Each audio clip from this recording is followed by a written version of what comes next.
Why, hello, everybody, and welcome to the Truly Odd podcast, where we bring you the latest in game news and movie news. I'm your host, Joe Garcia.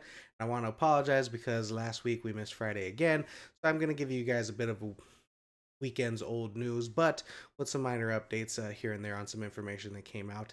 And I really want to apologize. I'm going to try to get better at working on Fridays. I just had to have the last two Fridays be pretty busy. My apologies for that. All right, but all that being said, guys, let's grab our controllers, grab our popcorn, get our popcorn. Yeah, that's right. Grab our controllers, get our popcorn, and let's go ahead and dive right on into these topics, shall we? Anyways, guys, starting with our game news topic of the day. And our first game news topic of the day is regarding Red Dead Redemption 2 has become the fourth best-selling game ever, surpassing 79 million units sold. Let's go ahead and take a look here at this article from IGN.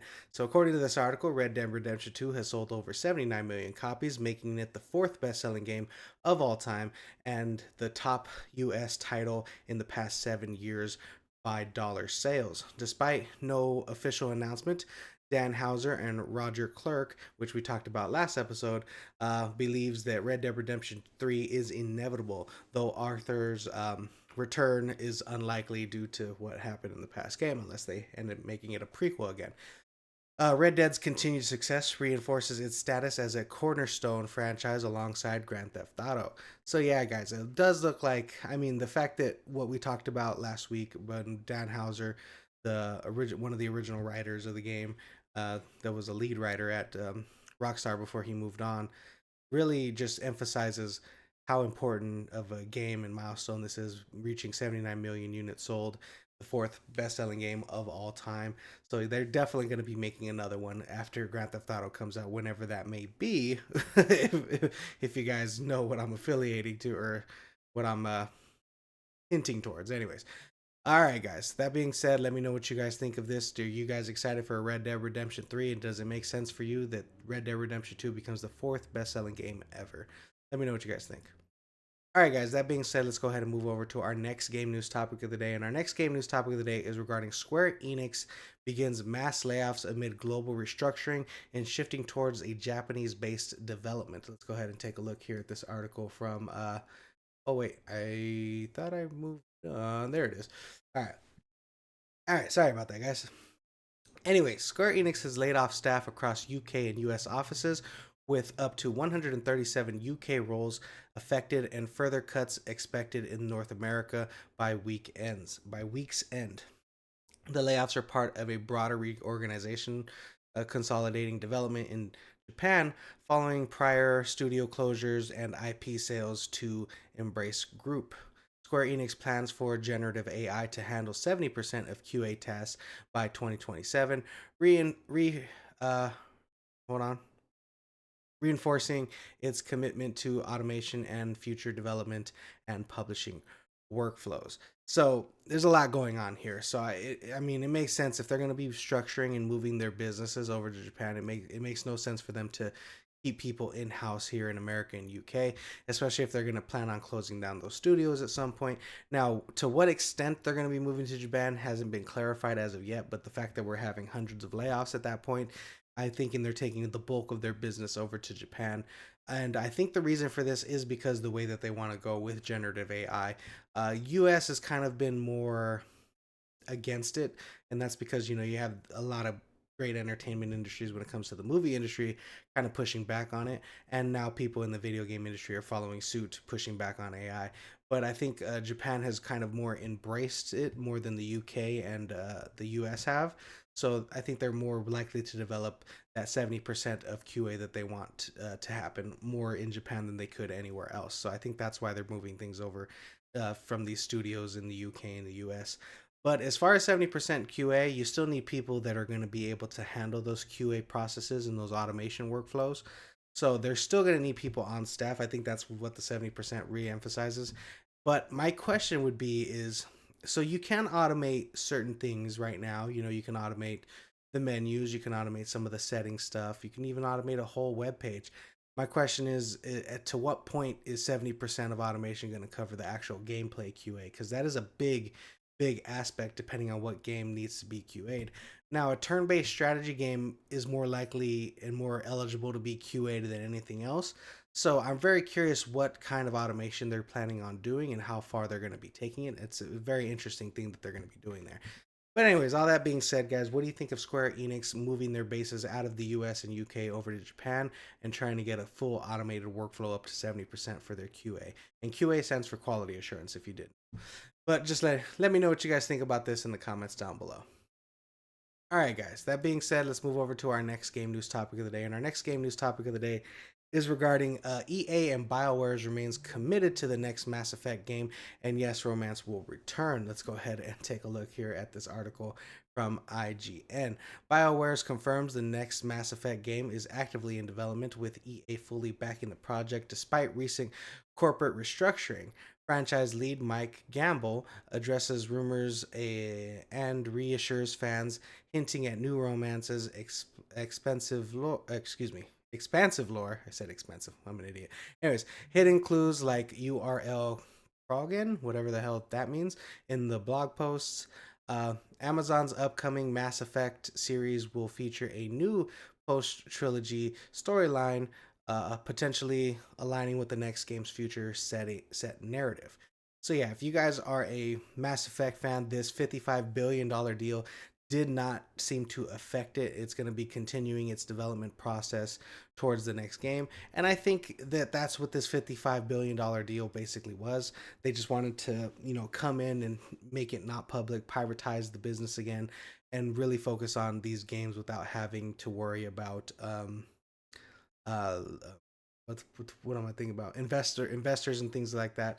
So I'm very curious how this studio is going to be running within the next 5 years. And mind you, even though they are currently restructuring and being bought for 55 billion, we're not going to see the actual changes to the company for like 3 years from now because organization restructuring takes time and you won't see the effects of that for quite some time. So we're going to have to wait to see if this effect is going to be positive or negative by, I want to say, 2028. So we're going to have to see what ends up happening. But let me know what you guys think. Are you excited for the next Mass Effect game? And are you happy that this new purchase of EA has not affected the development of the game? Me personally, I think this is really great news, and hopefully they continue to do that with any other franchise that they have to be working on currently. Let me know what you guys think. All right, guys, that being said, let's go ahead and move over to our next game news topic of the day. And it has been all over the place this past weekend. Looks like Grand Theft Auto 6 release date has been delayed to November 19th of 2026. Let's go ahead and take a look at this article from Game Informer. Now, I'm going to read to you guys some of the details, and I'm going to give you some information as to why I think this game has been personally delayed. Rockstar Games has officially delayed Grand Theft Auto 6 to November 19, 2026, citing the need for additional polish and thanks fans for their patience.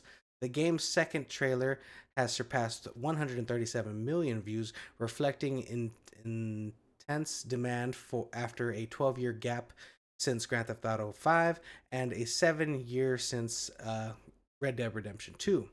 Rockstar's recent firing of 30 to 40 employees, prompting union busting accusations from the IWGB. The company claims the dismissals were due to confidential leaks, no union activity. So the question here is what, and here's their statement if you want to know what their actual statement was for moving. But the question is, why did they move the game? Why did they delay it? Now, I know 30 to 40 employees doesn't sound like a lot, but when you let go of 30 and 40 people, that's going to slow down work, especially when that work is supposed to be from November to May. And so, because of that, they definitely had to push the game back because you have 30 to 40 people not working on the game anymore. And we don't know what these people's positions are.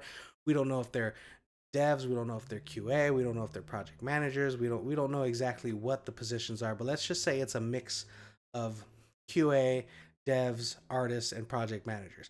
So you have four groups of people, we'll call it 10, 10, and 10. That's basically three teams right there. Just got rid of 3 to 4 teams that got rid of, because you, depending on the size of the team for the company, you have it's broken down each individual thing. It could be the gameplay team, it could be the side mission team, it could be different teams. It depends on how the company's structured. Each company does it differently, each team does it differently. But getting rid of 40 people definitely slows down your production and your process to come up with the game. So because of this, I think this is the reason for the delay. I know they're stating that it's polished and stuff like that, but this is the exact reason. They need more time because they don't have those people that were working on it. And then on top of that, with the allegations of union busting, this kind of silences that news because it overtakes it. So how do I explain this? Like, while yes, delaying the game will bring some attention to what's going on regarding union busting, for the gamers and for the entertainment people overall, they're going to be more interested in the delay for the game. So they're going to kind of silence the strikes going on currently outside Rockstar and outside Take Two. So it's going to kind of fall back in the news cycle and not be as present as current. And pushing it to November really gets them to figure out what's going to happen with this union busting allegation. Maybe silence it down before the game is released. Because if they still have these union busting allegations and they get caught up on it before the game's released in May when it was originally set, then some people may not buy it and they want everyone in the world to buy it. Now, I don't personally think that would stop people from buying the game, but who knows? You know, people sometimes tend to follow more employees rather than the company itself, especially when employees have been uh, not mismanaged, but basically just shitted on. So it's a question of whether they are union busting or not. Now I'm leaning towards the union busting thing. However, you know, we don't know exactly what leaks they're referring to. Now, if we find out that the leaks that we had seen in the past for the game were from these 40 different employees, then yeah, definitely they need to be laid off. But as of right now, we don't know what the evidence is and we don't know anything like that. So we're gonna have to see if there's any, you know, court dates or anything that's going to happen regarding these information. But you definitely need some evidence regarding some of these leaks. I'm just curious what that evidence have. But guys, all that being said, let me know what you guys think. Do you think it's reasonable for them to delay the game for the polish? I think after letting go of 40 employees, it makes sense for them to delay the game this long. But let me know what you guys think in the comments down below. All right, guys, that being said, let's go ahead and move over to our next game news topic of the day. And our next game news topic of the day got really hidden in the news cycle, and I think that's because of the delay of Grand Theft Auto 6, which of course probably takes precedence for more people. But we have another game that has been delayed in Marvel 1943's Rise of Hydra. The release date has been delayed beyond early 2026. Now, we never had an official release date, but we knew it was coming early of 2026. So let's go ahead and check out the details here. So, Skydance Game has delayed Marvel's 1943 Rise of Hydra beyond early 2026 with no new release window confirmed, which means that it's delayed indefinitely, but I don't think it's a bad thing at this point, and I'll explain why later. Anyways, the studio led by Uncharted creator Amy Haynes, says the delay is to ensure the game meets its premium quality standards. The game features Captain America and Aziri, an earlier Black Panther, battling Hydra, and remains one of the most anticipated superhero titles in development. So I think the reason for this delay is we recently had leaks of some of the Black Panther footage, and it didn't look up to par of what a game like this should be as far as quality. Now, mind you, this is probably pre-alpha build or whatever, but the gameplay did look pretty rough, and I'm sure that that's something that they want to work on, especially after some feedback that some players had regarding some of the footage. By the way, here's the exact statement that they released if you guys are curious about it. So, and I think that's the reason for the delay mainly. And also, I think another addition to the for this delay is Skydance's purchase of Paramount. While yes, the game structure doesn't really follow the film structure of the company, but they are kind of trying to merge things along and get things reorganized. So I think if they bring in people from Paramount, if Paramount owns a video game window or something, which they may do, which I don't know personally, but if they do, they're probably trying to see how they can incorporate that team into the Skydance game team. So there's a lot of things going on the back end, so we're just going to have to wait and see what ends up happening. I just think the sad thing mostly about this is the fact that it is currently delayed indefinitely. I would really like for them to have an ideal window, maybe late 2026, maybe into 2027, because this game looks like a very interesting game and I would very much like to play it. But yeah, guys, let me know what you think about this in the comments down below. Are you sad to see Marvel 1943 Rise of Hydra be delayed beyond early 2026? And when do you guys feel that it may be released? I'm thinking probably after Grand Theft Auto sometime, probably in 2027. But let me know what you guys think in the comments down below. All right, guys. That being said, Oh, wait, no, that does it for our game news topic of the day. We're going to go ahead and move on to our movie news topics. And our first movie news topic of the day is regarding this past weekend's box office. And we just saw the release of Predator Badlands, which I highly, highly recommend you guys go check out. It was an absolutely great time at the movie theaters. I'll see if I get that a review for you guys either later today or tomorrow if I have the time. But, anyways, so we have at number one Predator Badlands coming in at $40 million domestically. At number two, we have Regretting You at $7.1 million. Number three, we have The Black Film 2 at 5.3 million. Number four, we have Sarah's Oil. I'd never heard of this movie at 4.4 million. And number five, we got Noomberg. I think this is the one with Kurt Russell or Russell Crowe. I always get Kurt Russell and Russell Crowe mixed up. Yes, I believe that is it. Coming in at $4.1 million. We have Chainsaw Man at number six, coming in at $3.6 million. We got Bergonia, which is the Emma Stone one, coming in at number seven, 3.5 million. Die My Love at 2.8 million is going to be at number eight. And Springsteen's Deliver Me from Nowhere is at $2.2 million, coming in at number nine. And Tron Ares at number 10, rounding out the top 10 with $1.8 million, which brings Tron Ares to a worldwide total of almost $140 million, which is very, very bad for Disney Studios, especially with the franchise they were hoping to keep up.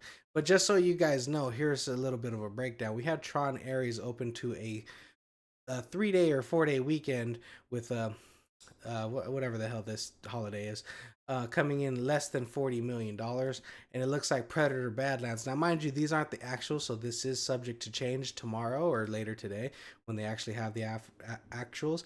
But it looks like domestically it made $40 million, and international made another $40 million, which rounds it up to $80 million total. Now, the production budget for Predator Badlands was very low, surprisingly, with $100 million. And I know $100 million is a lot of money, but in today's age, when you got crazy films being $200 million, $250 million, even $175 million, I mean, they want Heat 2 to be close to $200 million or beyond that. So just to show you that you can make a awesome space sci-fi adventure movie like Predator Badlands for 110 million dollars, which is absolutely great as far as budgets are concerned.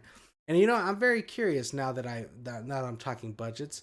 Let's look up what Tron Ares' budget was. Let's see if they have the budget. So Tron Ares' budget, it's currently stated to be $220 million. Now, I'm not saying that it required more or less CGI than Predator Badlands, but Predator Badlands looked better to me, um, personally. And I liked Tron Ares, just so you guys know. But Predator Badlands budget is reportedly, yeah, $105 million. Now, mind you, marketing, all that stuff, and maybe they're withholding some information, but it's reportedly $105 million. This isn't by the studio, but this is by analysts or whatever. So yeah, guys, that just goes to show that Predator Badlands not only was budget friendly, but very, very successful when it came to box office results. And in another additional details regarding Predator Badlands, because I personally want a sequel to Predator Badlands because of how fucking phenomenal it was. So let's go ahead and take a look here at some other box office details. I think it was the biggest weekend for a Predator franchise, and here is kind of my results without even having to delve deep into it. The lifetime domestic gross for Predator 2 was 30 million, for Predator Requiem was 41 million, for The Predator was 51 million, Predators was 52 million. The original Predator with Arnold Schwarzenegger was 49 million, and Alien versus Predator was 80 million. So automatically 2 to 7, besides Badlands, of course, definitely didn't open to a $40 million weekend if this was their total gross of their total domestic run. So let's go take a look at AVP, shall we? So AVP's opening weekend numbers, let's check out the domestic weekend, open to $38 million. So as of right now, until the actuals come out, because remember, even though it's 40 million, it can go up and down. As of right now, Predator Badlands is the best opening weekend for a Predator franchise movie, which is absolutely phenomenal for them. That being said, for domestic gross, it looks like Predator AVP grossed 177 million, so we'll call it 180 million globally. And it looks like Predator Badlands is already in its first weekend set to surpass that, which would make it the highest grossing Predator film of all time.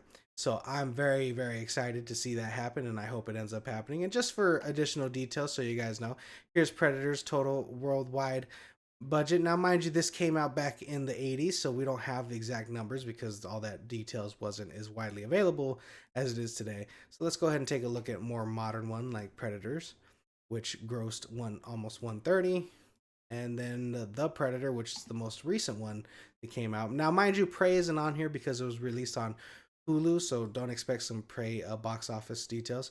$170 million globally. Now, let's just say internationally, Predator Badlands does similar with $110 million.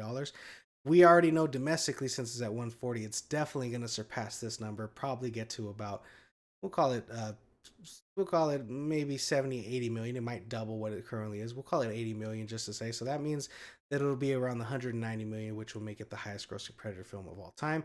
I think it'll do better than that internationally because this film is absolutely phenomenal. So we're just going to have to wait and see what those numbers were. And just for additional breakdowns for you guys, here's Alien vs. Predator Requiem, another $130 million, and Predator 2 to round us out with $30 million. And internationally, again, back then didn't really have it widely available, even in the 90s. But yeah, I'm absolutely thrilled with how great this movie was, and I cannot wait. And I really, really hope we get a sequel, even though it's PG-13. And mind you, that doesn't take away all the amount of violence and gore and everything that was going on with this movie because it was absolutely. But let me know what you guys think about this box office breakdown in the comments down below. Did anything stand out to you, and was anything surprising to you? Let me know what you guys think. All right, guys. All that being said, let's move on to our next movie news topic. And it looks like our next movie news topic is we're going to be getting an epic 4-hour cut of Kill Bill, the whole bloody affair, nationwide in a theatrical release. Let's go ahead and take a look at this article from IGN. If you guys haven't seen this trailer, now this trailer does have spoilers, so if you've never seen Kill Bill, I recommend you don't watch this trailer at all because it does have quite a bit of spoilers. But if you're a Kill Bill fan, it is an absolutely phenomenal trailer and it is a lot of fun. And they kind of tell you what they're going to be doing with this film. They're going to be taking out the black and white scene when she fights the Yakuza, and really showing all the blood effects and all the gore and all the beauty of it. So yeah, the whole bloody affair is going to be coming out on December 5th this year in 70 millimeter and 35 millimeter screens. So I'm so excited to check this film out. I'm hoping it's coming to a theater near me soon, or a theater near me, so I don't have to travel too far to see it. But I'm so excited to see. I know it's 4 hours, so it's a bit of a project to watch the movie. It's half a job or it's a part-time job. So we're going to have to see what ends up happening. But this trailer was awesome. This poster is awesome. And I cannot wait to see Kill Bill. I haven't seen it in quite some time. This trailer made me want to watch it again, which I was like, no, I don't want to watch it before I watch it in theaters. But let me know what you guys thought about this trailer in the comments down below. Are you guys excited for Kill Bill, the whole bloody affair?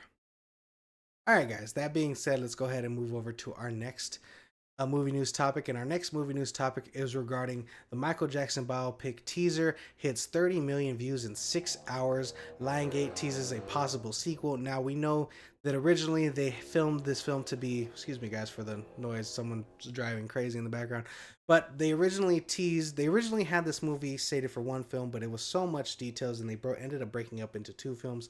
But with all the legal stuff that ended up happening with the film, they probably had to scrap about 50% of that footage, if not a little bit more so. So it all varies, and depending on if they were going to make a sequel. But seeing as 30 million views, this movie's probably going to be the first biopic to break the $1 billion mark. Honestly, it's Michael Jackson after all. We're probably going to be ending up getting the sequel. But that being said, let's read you guys some details regarding this article. And let's take a look at this article from Deadline. Michael teaser, excuse me. The Michael teaser amassed over 30 million views in 6 hours, 50% more than John Wick Chapter 4's debut.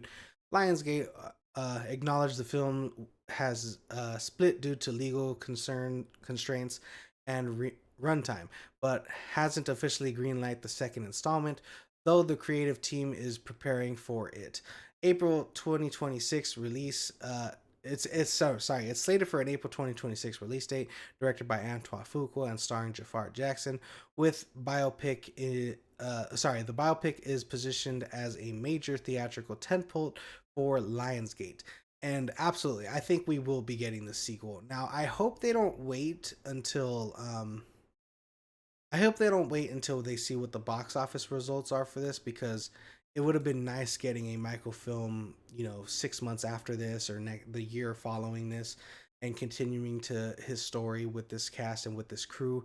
Now, I know they have quite a bit of film that they could possibly use. Now, I don't know how in depth they went into his legal allegations from back then, but they cannot mention it or talk about it regarding that family. So I'm very curious how they're going to be filming around it.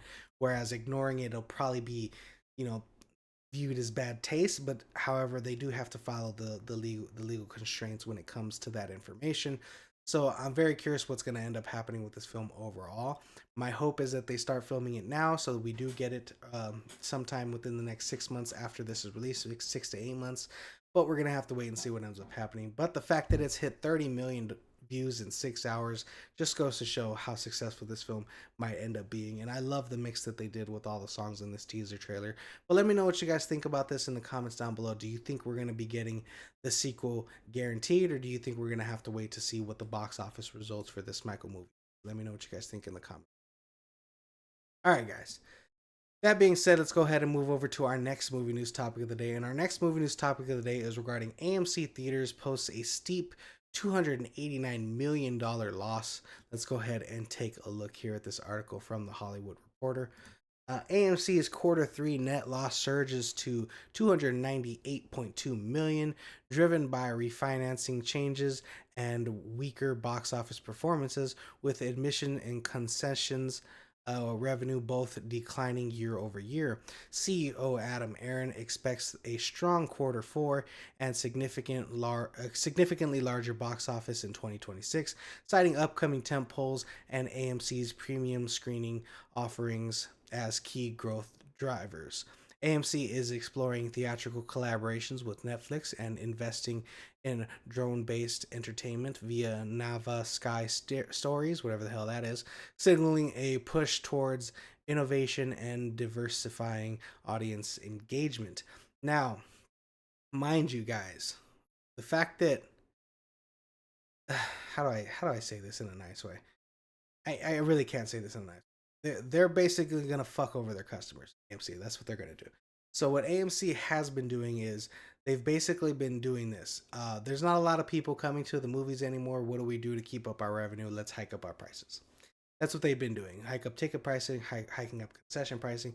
They're already making more than 100% markup on popcorn, more than 100% markup on the candies. They're making hand over fist money with concessions. However, in the economy and in the market we are, the fact that not only concessions cost a lot, but it costs a lot to even go to the movies. Because mind you, I think the theaters get 1/3 of ticket sales. I think it's like 1/3, maybe 1/4, but I'm gonna say it's 1/3 of ticket sales. When a movie it goes to theaters, it might break down differently. Some studios take more upfront of the box office opening weekend, and then as the movie dwindles out of the theaters, now the theater gets more of the theatrical cut. But basically, it breaks down to 1/3, give or take, depending on who you ask.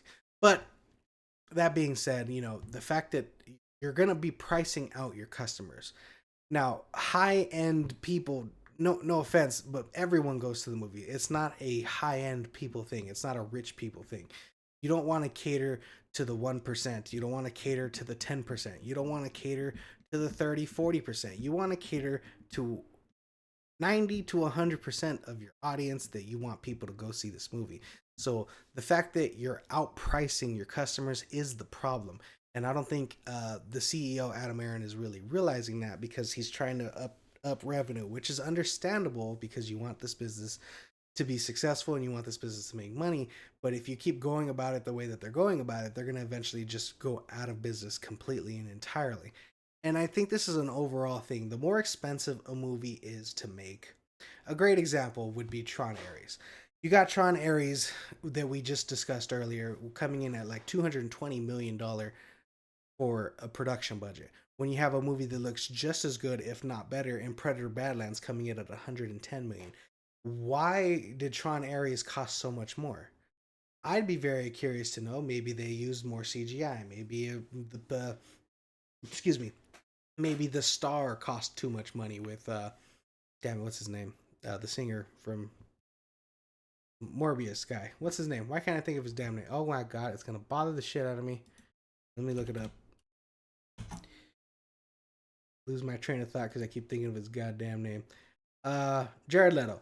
Sorry. Anyways, maybe Jared Leto, Jeff Bridges, even though Jeff Bridges didn't have a big role, but maybe they cost a lot of money and that's where your budget went.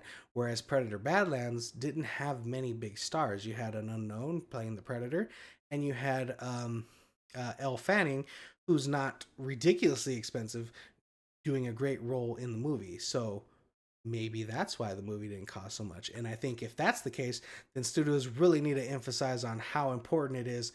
Oh, story and CGI overpaying their actors a ridiculous amount of money. Now, some actors may be worth that, but I very much doubt that so. And a good example of that would be Dwayne the Rock Johnson. His payments could be up to 50 million plus dollars, depending on the movie, depending on the franchise.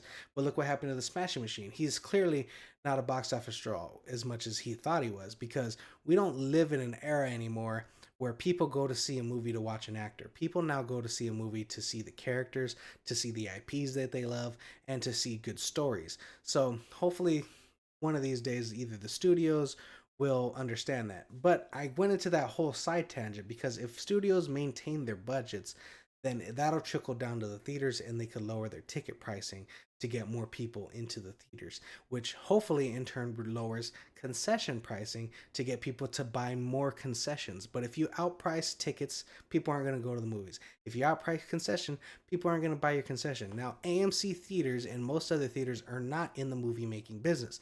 They're in the candy business. They're in the concession business. They make their money off of concession sales. So if they, instead of making 150% markup, if you make 100%, you'll get more people likely to buy your product and buy your candy and buy your popcorn. When I go to a theater and I go to buy a candy for $10 and the same candy I can get for $3, it just makes no sense to buy it there. You know, I'd rather put it in my damn pocket and take it in the theaters. And I know that's not a good thing to do because you're taking money away from the theater, but they outprice you to the point where you're going to have to do that.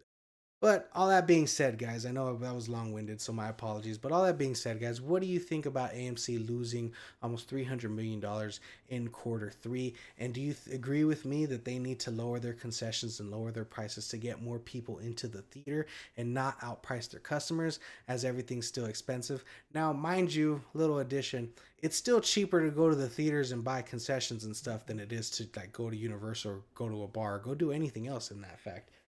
So it's still probably the most affordable thing you can do, but still at this point they're going to start outpricing people. But let me know what you guys think in the comments down below.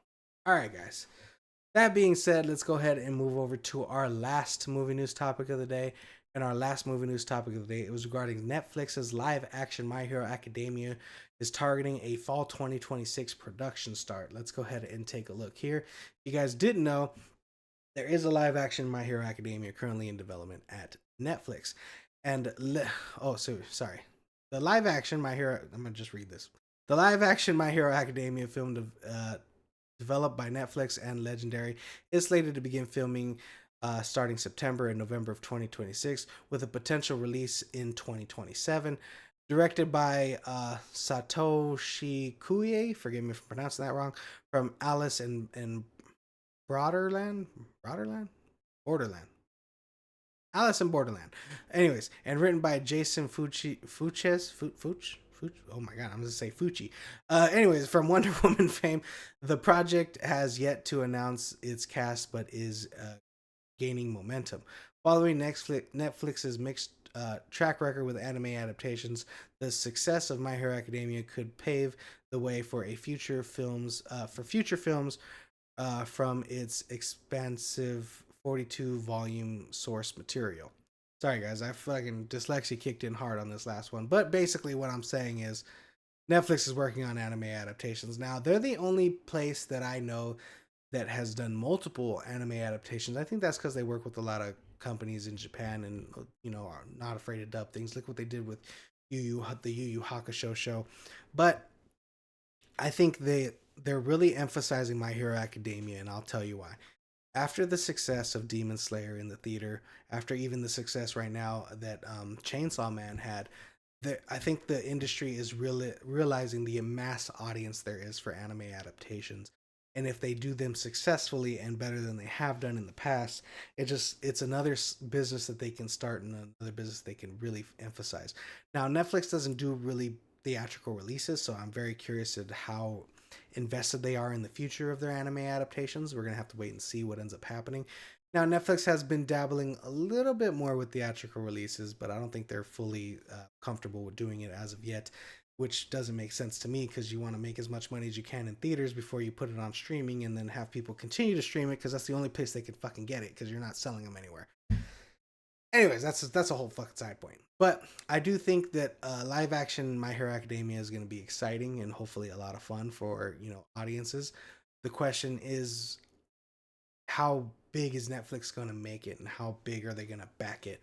I think with Demon Slayer being absolutely successful, I think Netflix could really be a great place for pure anime adaptations as they have all the connections with the people in Asia and could possibly get the licensing before any other studio. But let me know what you guys think about this in the comments down below.